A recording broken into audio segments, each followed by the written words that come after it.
Today we're going to read a book. It's called Our Tree Named Steve. It's for our tree study, and the author is Alan Ziebell, and it's illustrated by David Cottrell. Take a look at the cover. Let's get into it. Here we go. Our Tree Named Steve. And this is Miss Cronin's houseplant, by the way, so maybe I'll name him Steve too. So Our Tree Named Steve. Dear kids, a long time ago when you were little, Mom and I took you to where we wanted to build a house for us to live in. But in order to build there, men had to come and clear the land.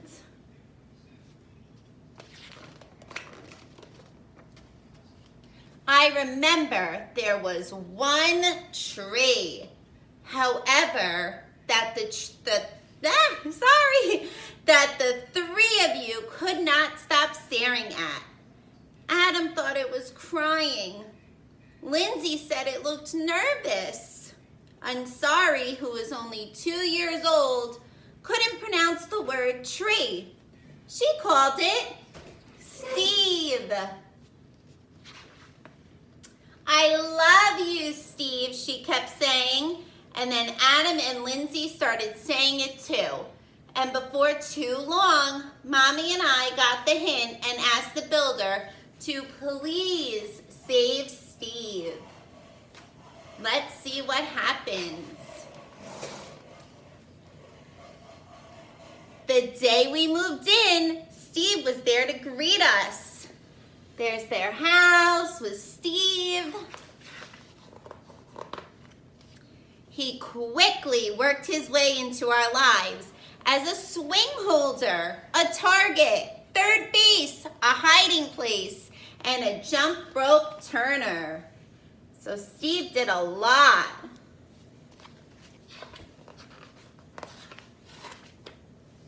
And whenever our dryer broke down, he held our underwear with pride. I know we talked about clothing. You could dry your clothes outside too. Yes, right there in the center of our yard. This weird looking tree grew to become the center of our outdoor lives through our barbecues and campouts and dance parties. Looks like a lot of fun. And here's the season fall. Or when Adam and Lindsay started getting crushes on the Simon kids next door, Steve adjusted to our every need.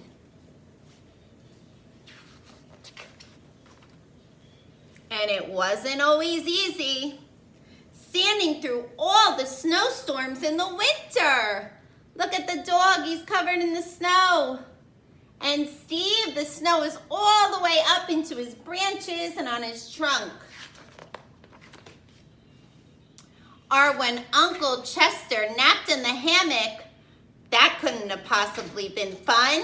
Not to mention the time that the sewer overflowed and Steve sucked up all the smelly water before it drowned Kirby the dog. Oh my goodness.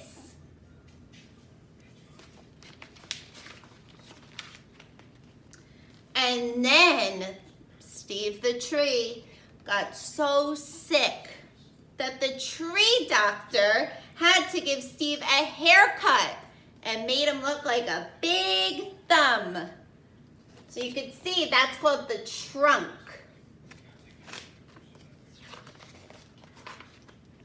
Through the years, Mommy and I have tried to show you in a world filled with strangers the peace that comes with having things you can count on and a safe place to return to after a hard day or a long trip. Just like we're all home now, right? And we're super safe at home. Which brings me to the point of this letter. Last week, a storm hit our area. Oh no. We thought we saved Steve a long time ago. But this time we could not save him. The trunk broke. Let's see. Are we sad? Sure we are. But even in the final moments when he could have fallen on our house, Sorry Swings, Kirby's house, or Mommy's garden, Steve performed his last trick and protected all of us till the end. Friends like this are hard to find. I think we have friends like this in our classrooms. So when you come home from Grandma's next week, Steve will not be able to greet you as he's done in the past. And I'm sorry, but please know that Steve will always be with us in our hearts and in our thoughts.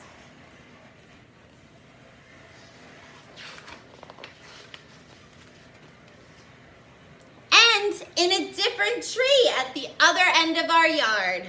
See you next week. Love, Dad.